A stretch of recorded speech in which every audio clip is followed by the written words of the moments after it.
Hola chicos, ¿cómo están? En esta oportunidad resolveremos el examen de admisión San Marcos 2017-2. Bueno, te recomiendo que intentes las preguntas para que así exista un avance. Y si la pregunta no te sale, entonces fíjate en la solución para que si la pregunta se repite en el futuro o viene muy parecido en el examen de admisión, entonces sepas cómo resolverla. ¿Está bien? Si la pregunta es muy extensa, te recomiendo que subrayes las palabras principales de tal manera que entiendas la esencia de la pregunta. Bueno, espero que el video sea de gran ayuda para ti. Comencemos con el examen. Examen de admisión San Marcos 2017. 2. Primera pregunta. Uno de los cultivos bacterianos de Alexander Fleming se contaminó con el hongo penicilino.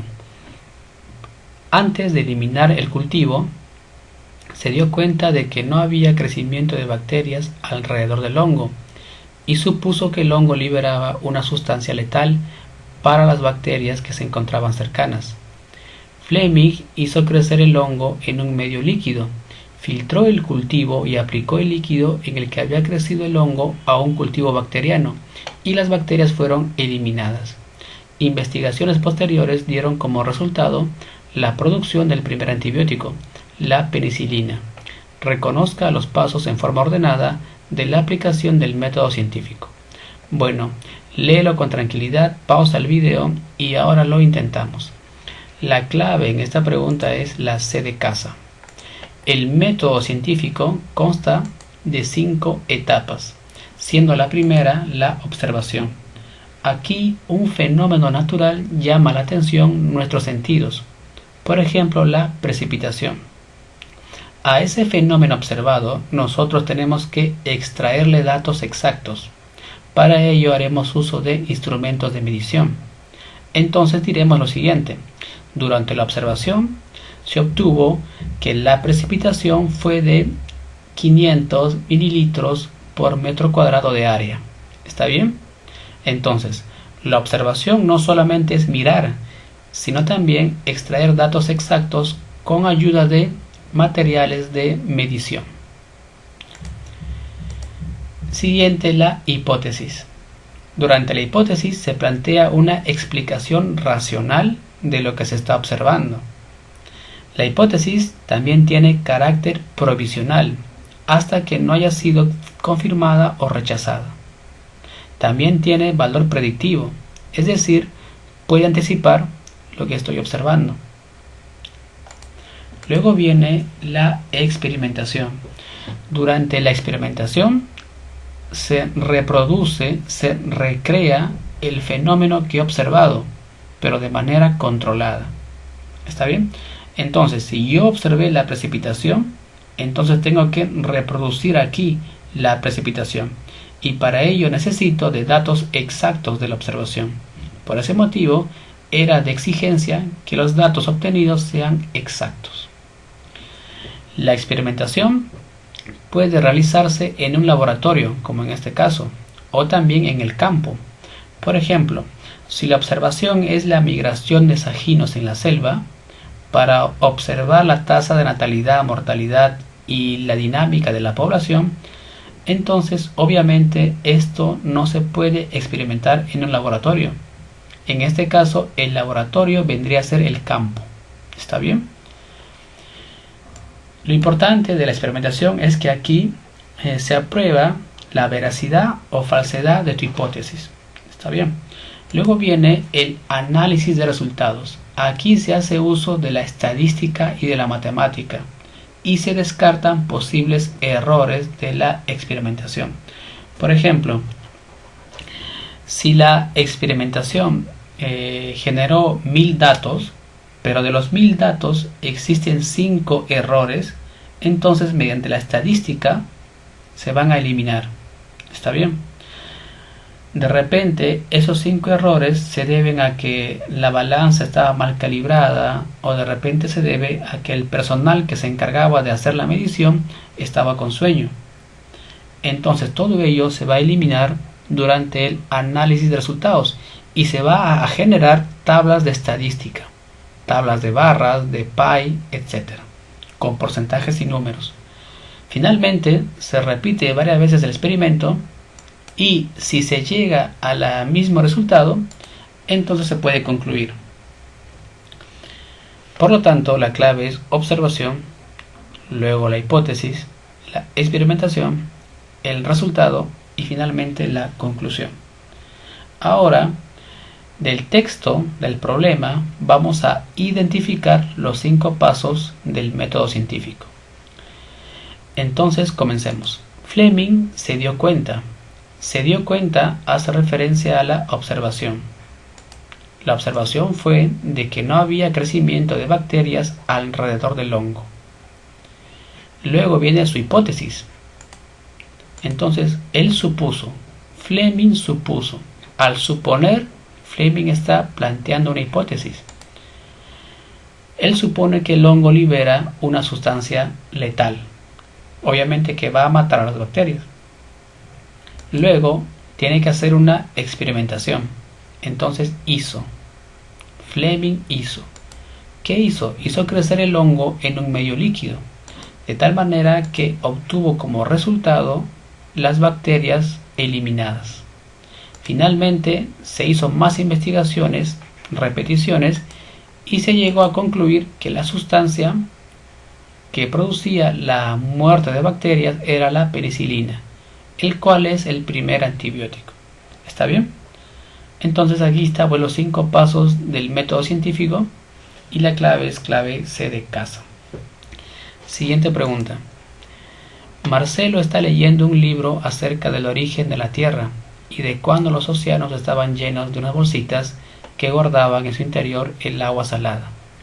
Con el correr del tiempo, esas bolsitas se fueron transformando y adquirieron distintos grados de complejidad, de modo que actualmente la capa que las aísla de su entorno les permite relacionarse con el exterior y hacia el interior ha organizado un sistema compartimentalizado. Las bolsitas se refieren a... Bueno, léelo con tranquilidad, pausa el video y ahora lo intentamos. La respuesta en esta pregunta es la clave D. ¿Está bien? Entonces fíjate, origen de la Tierra, bolsitas, tiempo, complejidad, actualmente, permite relacionarse, exterior, interior.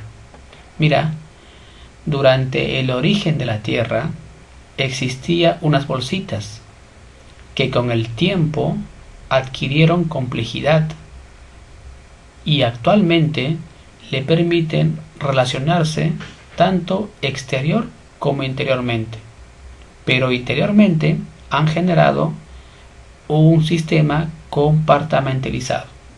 ¿Está bien? Todo eso hace referencia a la membrana plasmática o también llamada membrana celular. ¿Está bien? Fíjate, la membrana genera un espacio interno y un espacio externo. ¿Está bien? Al espacio interno se le llama zona intracelular y al externo zona extracelular. Pero esta membrana no mantiene pues aisladas, ¿no? Sino que permite la comunicación. Es decir, permite la relación, ¿me entiendes? Por ejemplo, cuando un nutriente quiere ingresar, lo va a hacer. Pero cuando un patógeno quiere ingresar, no podrá hacerlo. Por lo tanto, la membrana selecciona quién puede entrar y quién no puede entrar. Por tal motivo se dice que la membrana es selectiva. Pero hay sustancias que pueden entrar, ¿cierto? Entonces, como hay sustancias que pueden entrar, se dice que la membrana es permeable.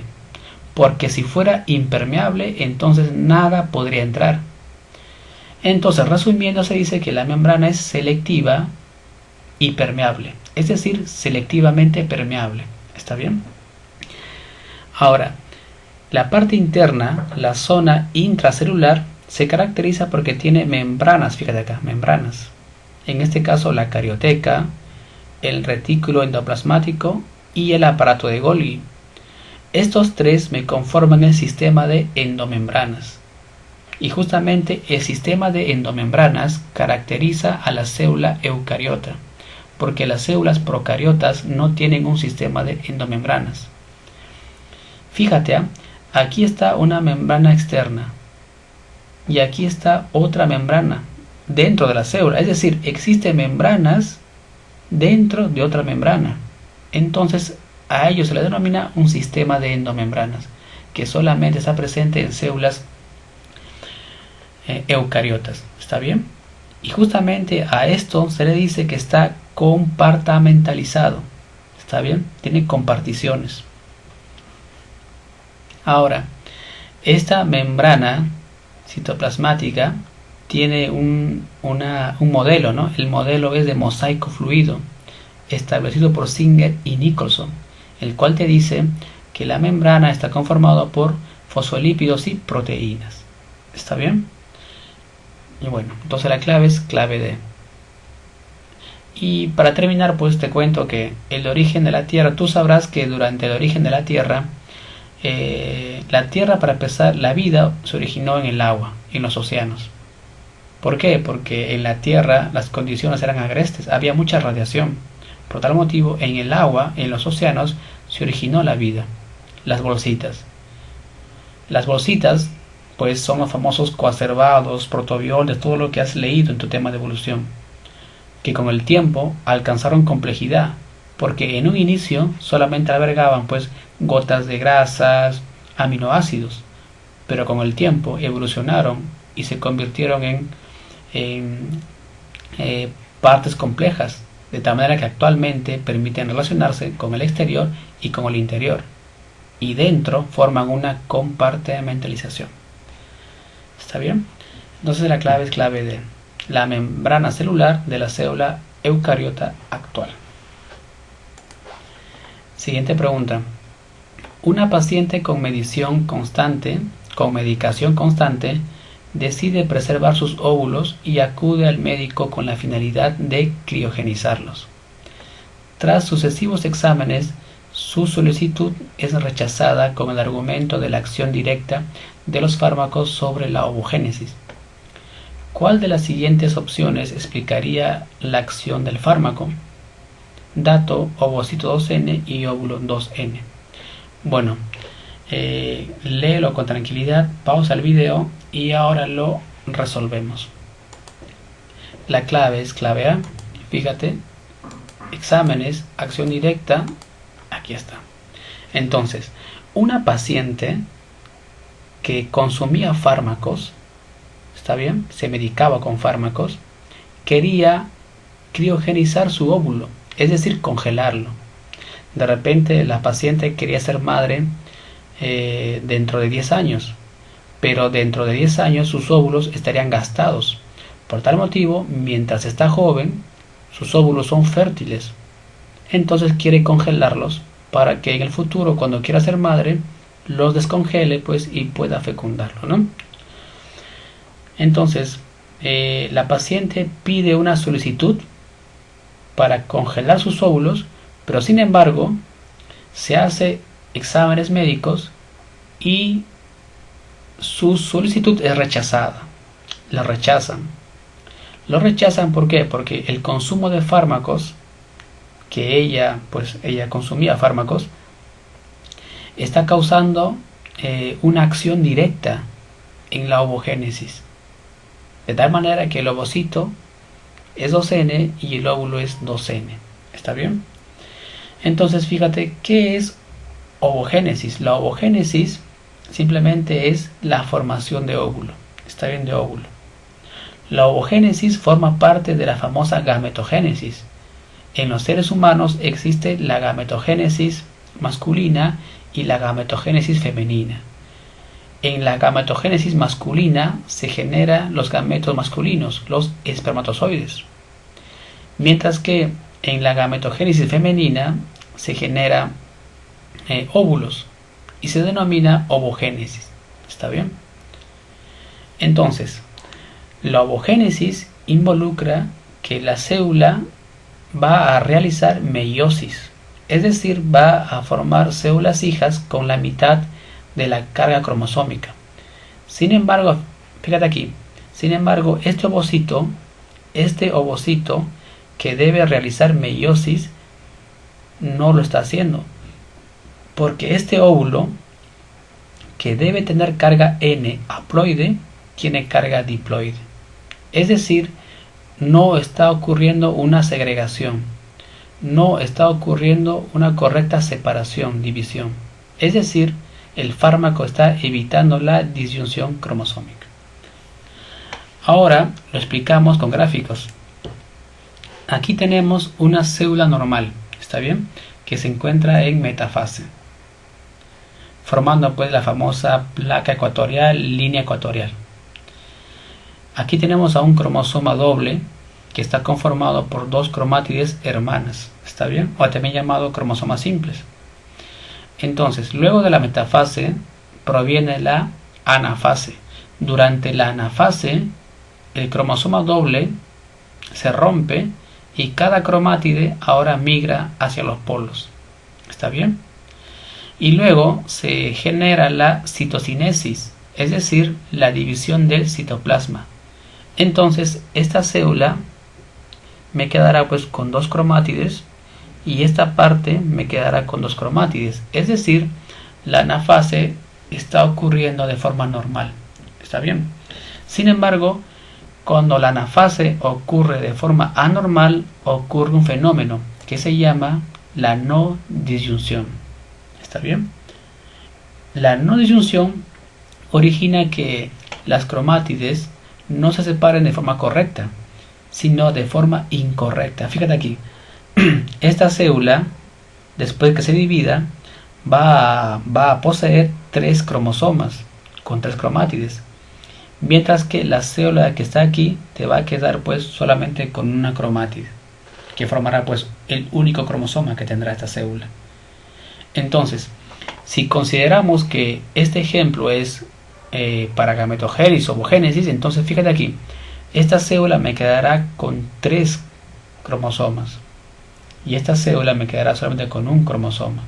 Entonces se está generando una aberración cromosómica, y las aberraciones cromosómicas generadas por la no disyunción te originan pues las famosas aneuploidías, como por ejemplo la aneuploidía del síndrome de Turner, ¿está bien? El síndrome de Turner se caracteriza porque está presente en las mujeres, ¿está bien? Y en las mujeres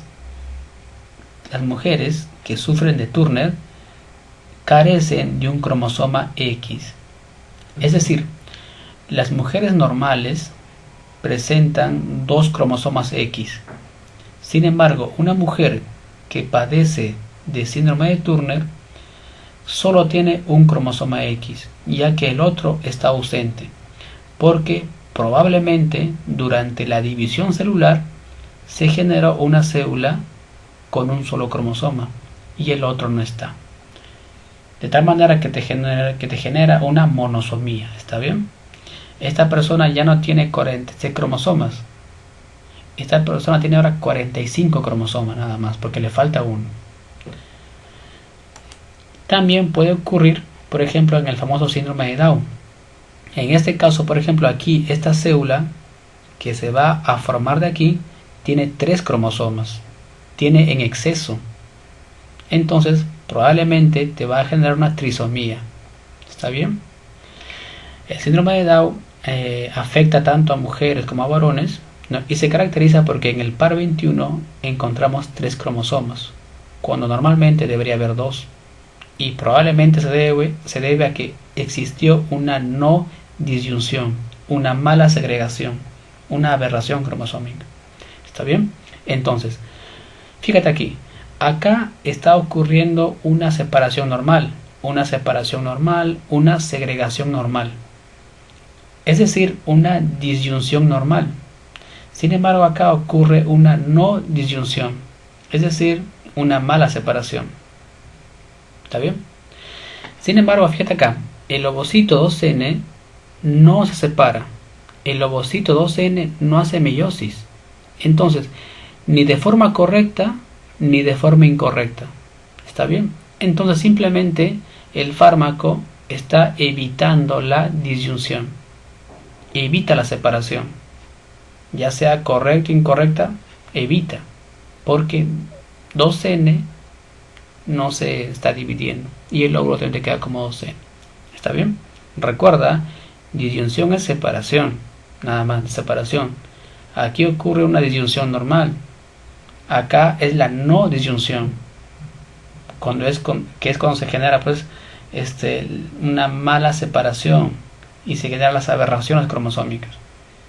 ¿Está bien? Pero en este caso ni siquiera el ovocito se divide, no se toma la molestia de dividirse. Entonces el fármaco está evitando la disyunción, que no sabemos que será buena o mala, lo está evitando.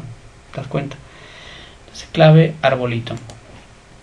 Siguiente, al realizar una autopsia, un médico describe lo siguiente: estoy observando un tejido que corresponde al esqueleto fetal. La matriz de apariencia transparente presenta fibras de colágeno dispersas en ella. Las células se presentan en pequeños espacios dentro de la matriz. Los vasos sanguíneos aún no la han penetrado.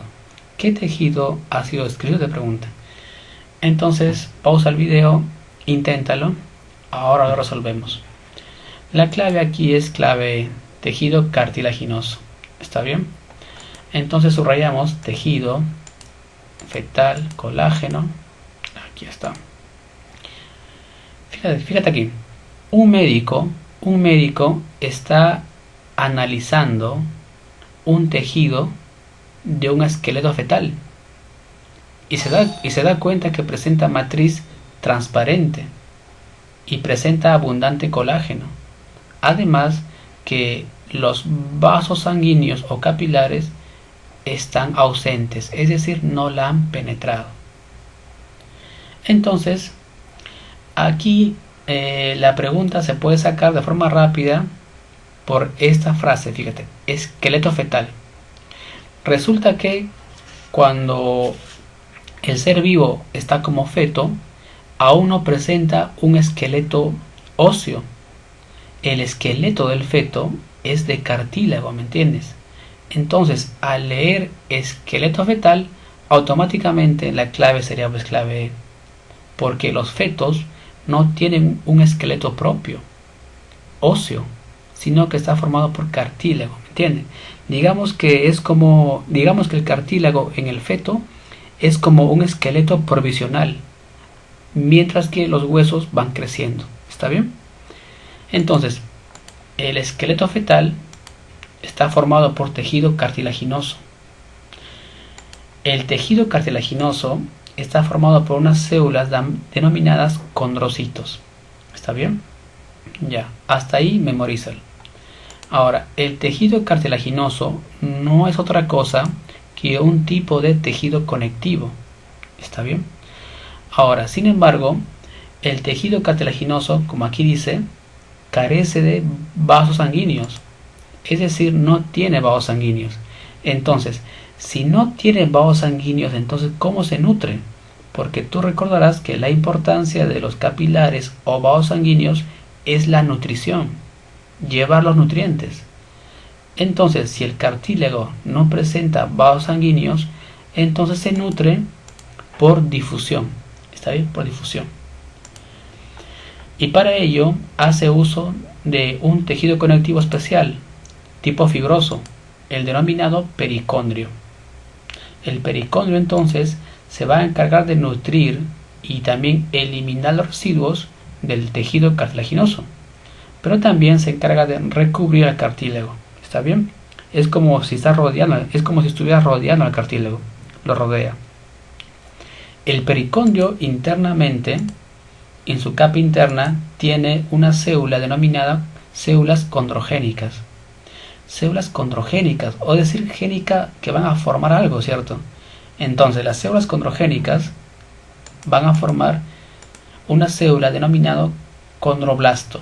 ¿Está bien? Condroblasto, que son células grandes y bien activas. Y al ser bien activas, van a hacer mitosis, abundante mitosis, y luego, al ser activas, van a hacer secreción abundante, de tal manera que van a generar la matriz. La matriz, que está aquí, contiene abundante colágeno. Ahora, al generar la matriz, ese condroblasto queda aislado, fíjate, aislado, como un barco en un mar. Entonces a ese condroblasto aislado se le va a denominar ahora condroplasto. ¿Está bien? En vez de la B cambia por P, condroplasto. Y luego el condroplasto evoluciona y se convierte a condrocito. ¿Está bien? Condrocito, que vendría a ser la célula que está conformando pues el tejido cartilaginoso. ¿Está bien? Entonces todo este esquema que está aquí vamos a resumirlo en esta imagen. Aquí tenemos por ejemplo al pericondrio. Como te dije, el pericondrio está recubriendo el cartílago, que vendría a ser esto de acá. Fíjate, el cartílago que tiene color transparente, ¿cierto? Y justamente es lo que el médico está describiendo, fíjate. El médico describe un color transparente. Aquí está el cartílago. Entonces, el pericondrio se encuentra recubriendo al cartílago, está rodeando al cartílago y se encarga pues de la nutrición del cartílago, ya que el pericondrio sí tiene capilares, fíjate, y el cartílago no tiene capilares. Entonces el pericondrio está recubriendo al cartílago y a la vez lo está nutriendo. Está bien, nutriendo por difusión. Ahí está, difusión. Luego dijimos que el pericondrio en su capa interna contenía células condrogénicas que originarán a las células denominadas condroblastos. Aquí está. El pericondrio genera el condroblasto. Ahora el condroblasto hace mitosis y se generan muchas células de condroblasto que luego van a generar la matriz. Entonces los condroblastos generan la matriz. Y luego, cuando existe abundante matriz, los condroblastos quedan aislados. ¿Está bien? Y a ellos se le denomina condroplasto. Finalmente, el condroplasto evoluciona y se convierte a condrocito, que es la principal célula. Ya tiene baja actividad, ¿está bien? Pero es la principal célula que forma pues el tejido cartilaginoso. ¿Está bien? Bueno, entonces la clave es clave E, enano. Siguiente pregunta. Si se cultiva plantas de bambú, se tendrá que contraer o estrujar la yema superior con frecuencia. De lo contrario, la planta crecerá a lo largo. El estrujamiento o la contracción de la yema reducirá la producción de un grupo de fitohormonas, lo que ocasiona el cese de su crecimiento longitudinal y que se vuelva tupida. ¿Cuál es el grupo de fitohormonas cuyo nivel de producción cae cuando se contrae o estruja la yema? Te pregunta. Bueno, entonces léelo con tranquilidad, pausa el video y lo resolvemos ahora. La clave en esta pregunta es la C, auxinas. Entonces, fíjate aquí, yema superior, contracción, fitohormonas, cese de crecimiento longitudinal. Entonces, fíjate aquí, si nosotros contraemos o estrujamos la yema superior, entonces se reducirá la producción de una hormona. Y esta hormona causa pues el crecimiento longitudinal. De tal manera, si yo lo contraigo o estrujo, el cese del crecimiento termina. ¿Está bien? Nada más. Entonces, básicamente te están preguntando qué hormona es la que se encarga de el crecimiento longitudinal. Y obviamente los que ya saben más teoría sabrán que la hormona o la fitohormona vegetal que se encarga del crecimiento longitudinal en las plantas son las auxinas. ¿Está bien? Auxinas. Entonces, fíjate aquí. La existencia de auxinas fue demostrada por Wendt. Fíjense en el experimento, es muy importante. Aquí tenemos la planta que ya germinó, la semilla germina y cuando está creciendo se va a cortar la punta y luego la planta ya no crece más, es decir, cesa su crecimiento longitudinal. Luego, aquí en la punta de la planta cortada coloca un bloque de agar ¿está bien? Que es como una gelatina. Y la planta tampoco no crece. Sin embargo, ahora hace lo siguiente, fíjate. Corta la punta de una planta, la punta lo coloca sobre un bloque de agar. El agar absorbe las partículas de la punta.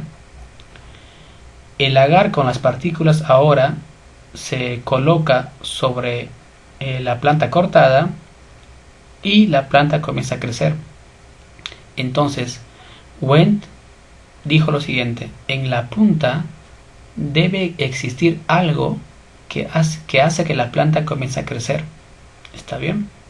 Ya que si la punta no está, ¿está bien? O no está la presencia del compuesto, entonces la planta no crece.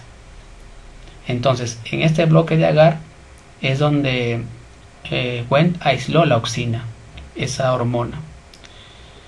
Entonces, fíjate aquí. O también Wendt demostró, ¿no? Si colocamos el agar en un extremo, entonces el extremo crecerá y el otro extremo no crece. Por lo tanto, la planta se crece torcida. Si colocamos en ese extremo y aquí no, la planta también crece, pero de forma torcida. ¿Está bien? Pero si colocamos el agar en toda la circunferencia, entonces la planta crecerá de forma normal. La idea es de que en la punta, ¿está bien?, en la yema superior, existe unos compuestos que hacen que la planta crezca, pero en longitud. Porque tú puedes cortar la punta. Si bien es cierto, la planta ya no crecerá en longitud, pero puede volverse más tupida. ¿Está bien? La clave es clave de auxinas. Ahora, yo te recomiendo que aprendas las 5 hormonas. ¿Está bien? Auxina, citoquinina, giberelina, ácido abscísico y etileno. ¿Está bien? Ahora, esto es bien complicado, no es sencillo, te comento. Porque 4 hormonas de las 5 están involucrados en crecimiento de entrenudo, crecimiento de raíces primarias, crecimiento de raíces secundarias, etc. Entonces, lo que vas a hacer en el examen es solamente recordarte las palabras claves. Por ejemplo, si lees crecimiento longitudinal, es la hormona auxina. Si lees división celular o retarda el envejecimiento en frutos y hojas, es la hormona citoquinina. Si lees la germinación y floración de las plantas, entonces la hormona involucrada es la giberelina. Si lees la dormancia, o también llamado latencia, la hormona responsable es el ácido abscísico. Por ejemplo, te pregunto, mira, una semilla se encuentra dormida, no germina, ¿cierto? Está dormida. Entonces, la hormona que está dominando la semilla es el ácido abscísico. Pero cuando la semilla se encuentra en un sustrato adecuado, se encuentra con agua y con luz solar, entonces la semilla comienza a germinar. Entonces, el nivel de ácido abscísico disminuye y el nivel de giberelina aumenta. Es decir, todas las hormonas están presentes siempre, solo que a diferente concentración según en qué estadio se encuentran. Y finalmente el etileno, que es la hormona de la maduración de frutos. Por ejemplo, si tú coges un limón de la planta, que está verde, el limón nunca va a madurar. A ese tipo de frutos se le llama frutos no climatéricos. Sin embargo, si tú coges un plátano verde de la planta y lo dejas en tu mesa, te darás cuenta que poco a poco comienza a madurar, debido a que se está produciendo etileno. Entonces, a ese tipo de frutos se le denomina frutos climatéricos, que una vez extraído de la planta, por sí solo pueden producir etileno. ¿Está bien? En cambio, otros como los cítricos, el limón, no pueden producir etileno. Tienen que estar en la planta para recién que la planta les genere etileno. Bueno, siguiente pregunta. Un grupo de expedición realiza un recorrido de 5 horas por el Parque Nacional Cajas, en Ecuador. Al finalizar, el grupo debe tomar el sendero que lo conduzca al poblado más cercano y pernoctar, dormir. Ellos saben que este camino se encuentra rodeado por helechos. Las características que les permiten reconocer estas plantas son: bueno, Léelo con tranquilidad y ahora lo resolvemos. La clave en esta pregunta es la clave C. ¿Está bien? Las características que permitan reconocer estas plantas son las hojas grandes, enteras o partidas con esporangios en los soros. En soros, ¿está bien? Entonces fíjate, la palabra más importante aquí son los helechos. Te están diciendo cuáles son las características de los helechos. ¿Cómo puedes identificar un helecho con las hojas? ¿Está bien? Entonces fíjate aquí. Aquí tenemos a un helecho. Empecemos con el tallo. El tallo de los helechos se denomina rizoma y se caracteriza porque es de forma subterránea. Los rizomas son tallos horizontales subterráneos. ¿Está bien? Ahora, al ser tallo, fíjate, al ser tallo, la característica del tallo es que presenta ojitos. A los ojitos se le llama yema lateral. ¿Está bien? Entonces del tallo, de la yema lateral, salen las hojas. ¿Está bien? Entonces yo te pregunto, si acá tenemos a un tubérculo, a una papa, yo te pregunto, ¿la papa es un tallo o una raíz? Entonces tú vas a decir lo siguiente: esta papa contiene ojitos y los ojitos no son otra cosa que yemas laterales, de donde van a salir las hojas. Por lo tanto, si presenta yemas laterales, automáticamente dirás que es tallo. Y como este tubérculo, esta papa presenta ojitos, yemas laterales, por lo tanto el tubérculo es un tallo. ¿Está bien? Entonces el rizoma es un tallo horizontal subterráneo que presenta yemas laterales y las hojas salen de las yemas. A las hojas en los helechos se le denomina fronda. ¿Está bien? Fronda. Son hojas compuestas porque están formadas por foliolos, fíjate, foliolos.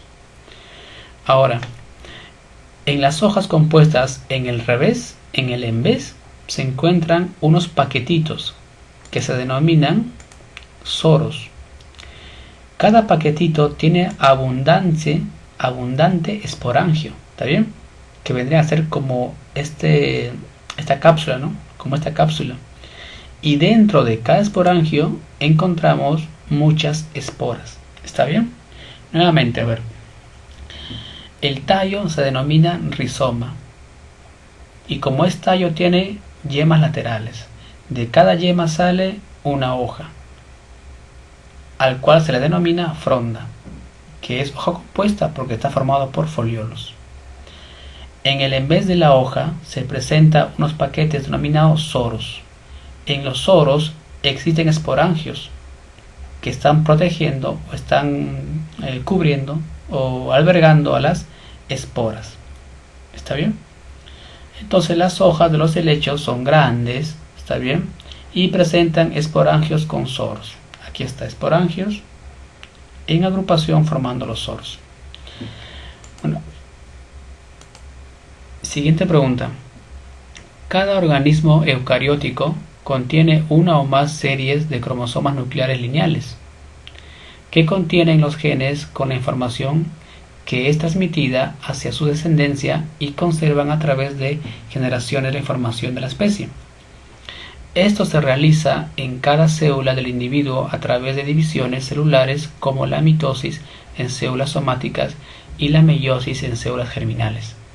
El ratón casero Mus musculus es diploide con 40 cromosomas y es un modelo biológico muy usado en diferentes laboratorios del mundo. ¿Cuántas cromátides hermanas habrá en la célula hepática al final de la metafase? Bueno, léelo con tranquilidad y ahora comenzamos. La respuesta en esta pregunta es la E, 80. Entonces subrayamos las palabras más importantes. Ahí está, fíjate. Lo que la pregunta, la esencia de la pregunta es el siguiente, fíjate. Te dice que la célula se divide, ¿está bien? La célula se divide. Se divide por mitosis si la célula es somática. Y se divide por meiosis si la célula es germinal. ¿Está bien? Te dicen que el ratón presenta 40 cromosomas y te piden cuántas cromátides hermanas habrá en una célula hepática al final de la metafase, o en la metafase si quieres.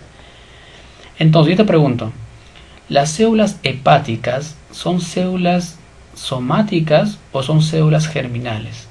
Obviamente son células somáticas. Las que son células germinales es la ovogonia y la espermatogonia, que van a formar gametos femenino y masculino y que van a realizar meiosis. Mientras que las células hepáticas son células somáticas que van a realizar mitosis. ¿Está bien? Entonces, fijémonos aquí. Aquí tenemos una célula, por ejemplo, una célula somática, célula hepática, por ejemplo, y vamos a suponer que aquí encontramos 4 cromátides, ¿está bien? 4 cromosomas, ¿está bien? 4 cromosomas. En verdad, cada cromátides es potencialmente un cromosoma. Entonces, aquí tenemos 4 cromosomas. Aquí está 4 cromosomas. Entonces, esta célula de este ser vivo tiene 4 cromosomas. Entonces, 2n igual a 4. El ser vivo tiene 4 cromosomas. 2n igual a 4, nada más. Eso me indica que 4 cromosomas tiene una célula somática del ser vivo, que puede ser del hígado o del riñón, etc. Ahora, cuando la célula somática quiere dividirse, yo te pregunto, ¿la célula somática hace mitosis o meiosis? La célula somática hace mitosis, entonces tiene que dividirse por mitosis. Pero antes de dividirse en la interfase, la célula realiza la fase S. En la fase S ocurre la replicación del ADN. El ADN se duplica. Entonces ya no habrá pues una sola cromátide. Ahora habrá pues 2 cromátides. Fíjate acá. Aquí está. Entonces este cromosoma, que en verdad es un cromátide, este cromosoma ahora se divide en la fase S. Entonces me genera aquí esto de acá. Un cromosoma doble. Él también se divide, me genera este cromo doble. Él también se divide, me genera doble. Y él también se divide y me genera doble. Entonces, aquí tenemos 4 cromosomas dobles, pero cada cromosoma doble está formado por 2 cromátides. Entonces, tenemos aquí 4 cromosomas dobles que también me forman 8 cromátides. ¿Está bien? Ahora, luego viene la metafase. En la metafase, los cromosomas dobles se ubican en el ecuador, aquí está, ¿no? Y pues tenemos aquí 4 cromosomas dobles o también 8 cromátides, ¿cierto? Luego viene la anafase, los cromosomas dobles se separan y las cromátides hermanas migran hacia los polos. Luego viene la citocinesis telofase, se divide la célula y finalmente me quedan 2 células hijas. Las células hijas, fíjate, cada uno tiene 4 cromátides. 1, 2, 3, 4. Acá también 1, 2, 3, 4. De tal manera, fíjate, cada célula hija tiene 4 cromátides. De tal manera que cada cromátide, como te dije, me va a formar un cromosoma. Y de esa manera se está manteniendo el número cromosómico. Porque una característica de la mitosis es que luego de la división, las células hijas deben mantener el mismo número cromosómico que la célula madre. ¿Está bien? Bueno, entonces, en este caso me dicen que el ratón tiene 40 cromosomas. Entonces, 2n igual a 40, ¿cierto? Por lo tanto, en metafase, ¿cuántas cromátides hermanas tendrá? Entonces, aquí había, ¿cuánto? 8 cromátides hermanas. Entonces, si 2n igual a 40, por 10, ¿cierto? Acá tendría 80. ¿Está bien? 80. Enano. Recuerda, mitosis, células somáticas. Meiosis, células germinales. En la naturaleza, además del alimento, existen muchos factores que pueden favorecer o evitar el crecimiento de una población. Por ejemplo, hace 2 años una pareja de ratones silvestres de Singapur fue introducida en Inglaterra. Desde entonces aumentó exponencialmente la población de estos ratones debido a... Bueno, la clave es clave B, ¿está bien? Factores favorecen crecimiento, población, introducción. Aquí está, mira aquí. Existen factores que pueden favorecer o evitar el crecimiento de una población. Por ejemplo, cuando se introdujo ratones de Singapur a Inglaterra, estos ratones encontraron factores positivos, de tal manera que favorecieron su crecimiento. Te preguntan qué factor será. ¿Está bien? Yo te comento que existe tanto factores abióticos como bióticos. Por ejemplo, si tú introduces una especie exótica, una especie que no es del lugar, lo introduces, esta especie puede tener factores positivos, abióticos, como por ejemplo, puede tener gran espacio para poder reproducirse, puede tener gran cantidad de agua con el pH adecuado, puede tener por ejemplo la humedad requerida, ¿no?, en el ambiente, porque probablemente depende de ella. Entonces hay factores abióticos, ¿me entienden? De repente el sustrato en el suelo que sea tipo arenoso o de repente pedregoso, entonces eso va a hacer que los huevos de este ser vivo se alojen bien ahí. Entonces son factores abióticos. Sin embargo, también existen factores bióticos, es decir, otros seres vivos van a influenciar en que este turista, ¿no?, va a reproducirse de forma exponencial o de repente va a evitar su crecimiento. Por ejemplo, entre los factores bióticos tenemos la competencia, ¿no?, ¿cierto? Pero la competencia en sí no tanto involucra que la especie desaparezca. Si compiten y de repente él gana, entonces estos de aquí no desaparecen, sino que estos de aquí se alimentan de otro tipo de comida o de repente a otra hora, más tarde. Entonces, de repente este ser vivo se logró reproducir exitosamente debido a que no hubo depredadores que lo controlen. ¿Está bien? Entonces, la ausencia de depredadores hizo que esta especie, pues, que fue introducida, se propague de forma agresiva. ¿Está bien? Ahora, no siempre ocurre eso. No siempre es por falta de depredadores, por si acaso. Por ejemplo, yo te comento, también puede ser por causas ecológicas, etológicas. Yo te comento el caso de la trucha, por ejemplo. En el caso de la trucha no es nativa de Perú, es introducida. Y según varios autores, la trucha es culpable de la extinción de varios tipos de mamíferos, de anfibios. Entonces, la trucha, cuando se introdujo a los lagos andinos, a los ríos andinos, comenzó pues a reproducirse de forma exitosa. Está bien, porque es una especie que se adapta muy bien.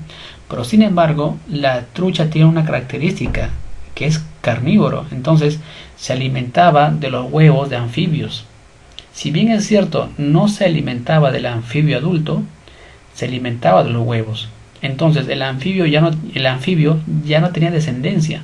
Entonces poco a poco pues la población de anfibios fue reduciéndose y al final pues se eliminó. De tal manera que cuando el poblador campesino introdujo la trucha en su río, inicialmente había muchas especies, pero luego solamente había truchas. Pero en ese caso no hubo un depredador, sino simplemente que la trucha, el comportamiento que manifestó la trucha en el medio ambiente fue muy agresivo y se adaptó muy bien a las características climáticas, ¿está bien?, de agua dulce y fría, ¿me entiendes? Bueno, en este caso la clave que la que te dan es la B nada más, no hay otra más cercana, ¿está bien?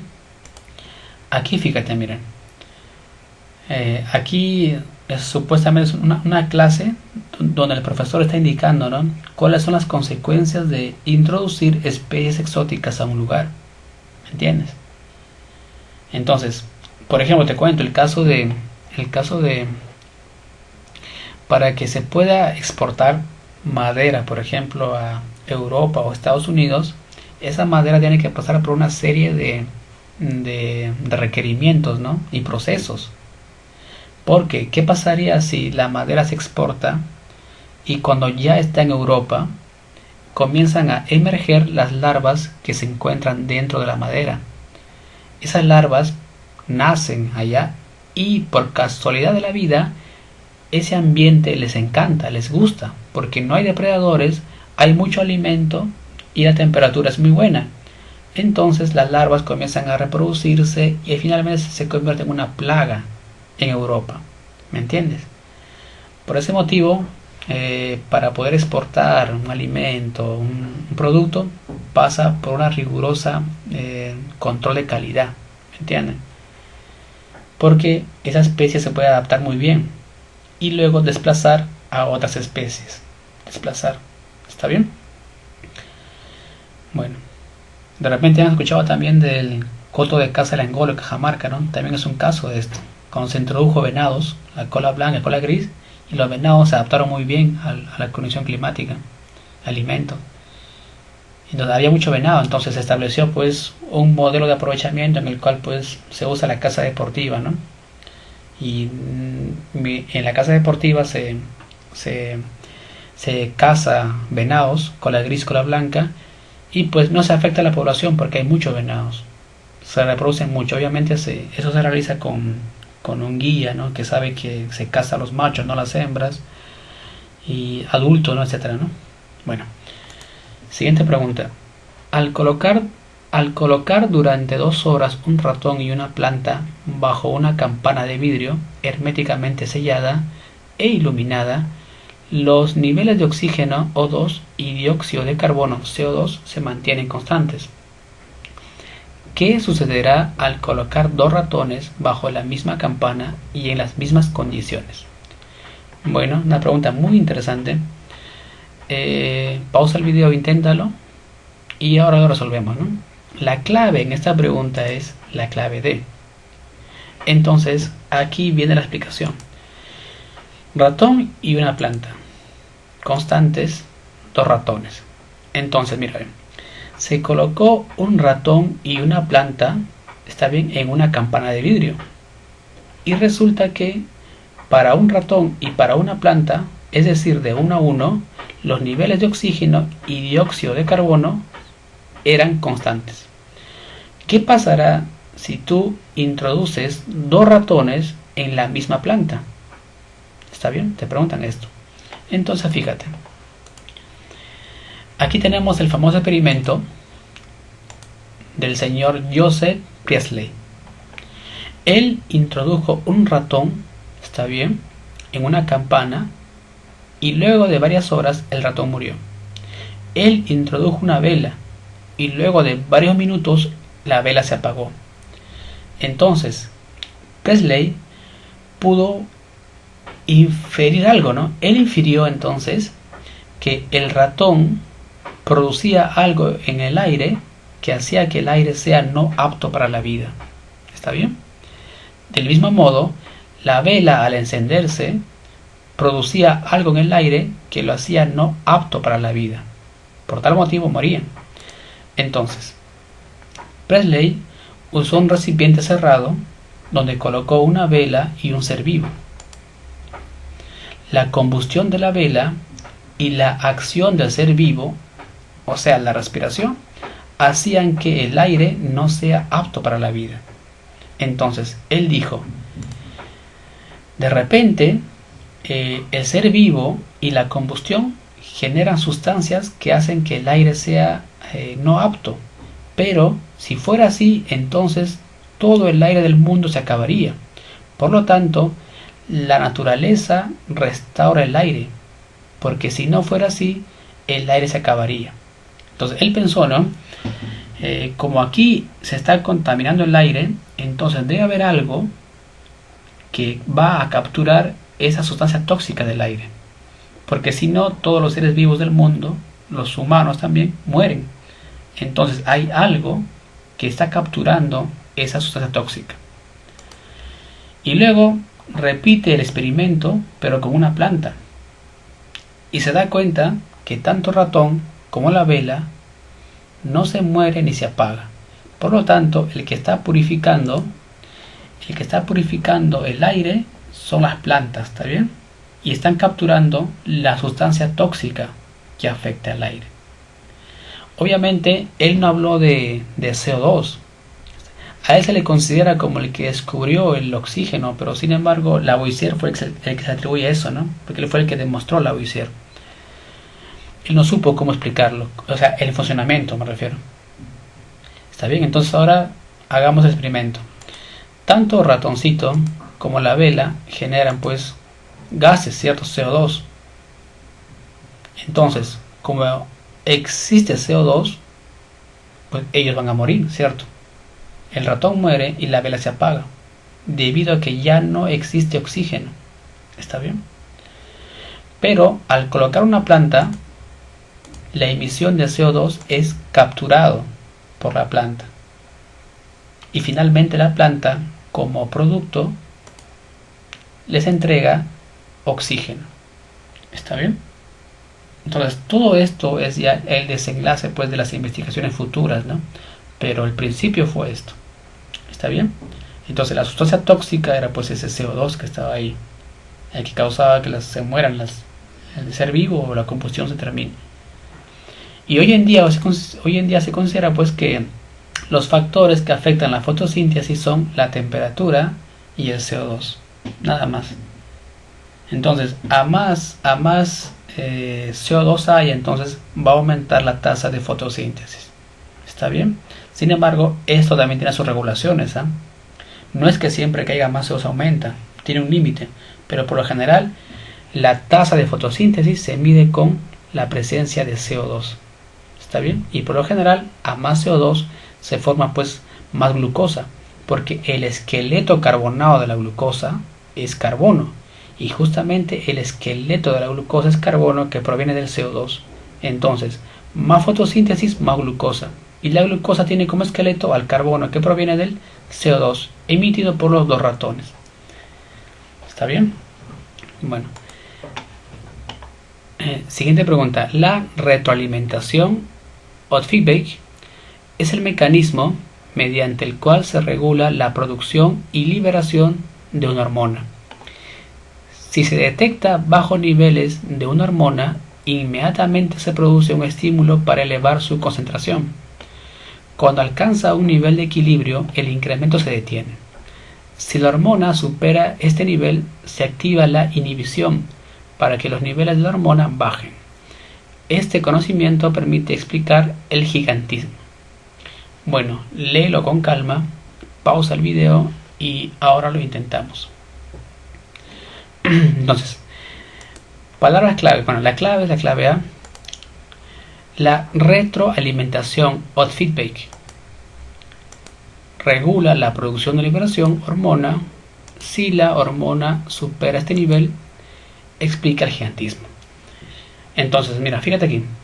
La retroalimentación regula la producción y liberación de hormonas, ¿cierto? Si una hormona está en alta concentración, se puede pues producir otra hormona para bajar la concentración. Si la hormona supera ese nivel, se activa la inhibición, te dicen, para que los niveles bajen.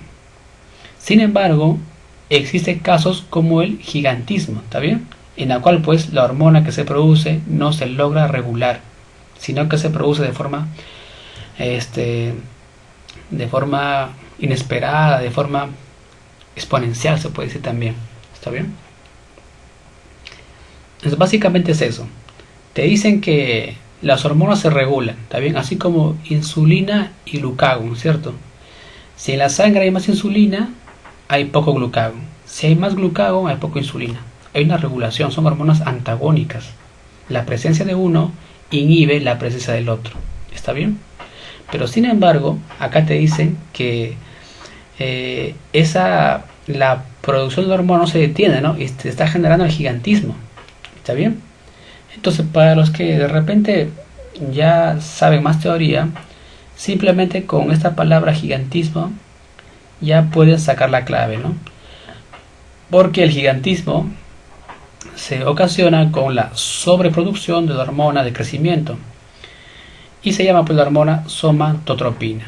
¿Está bien? La clave A. Recuerda, la hormona de crecimiento, la hormona somatotropina. Ahora fijémonos en el esquema. El sistema endocrino se encarga de producir hormonas, ¿cierto?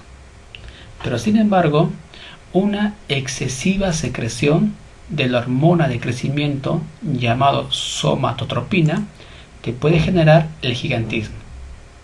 La pregunta es, ¿por qué motivo el sistema endocrino está produciendo una excesiva secreción de la hormona de crecimiento, somatotropina? Debido a que la glándula que produce la hormona, la glándula pituitaria o hipófisis, se encuentra afectado por un tumor benigno. Si bien es cierto, la bibliografía menciona que los tumores pueden estar presentes en cualquier lugar, como el páncreas, por ejemplo, el páncreas, en la mayoría de casos, un tumor benigno aislado, pues, en la hipófisis, que se encuentra, pues, en la base craneal, en la cabeza, ese tumor hace que se genere de forma excesiva la hormona de crecimiento somatotropina. ¿Está bien? Debería ser normal, pero por causa de este tumor, entonces la hipófisis trabaja mal y secreta mucha somatotropina. ¿Está bien? Ahora, la somatotropina es hormona de crecimiento, pero si se secreta de forma excesiva, eso causa dos tipos de enfermedades. En niños se conoce con el nombre de gigantismo, que vendría a ser este caso de aquí, y en adultos se genera el caso de acromegalia. ¿Está bien?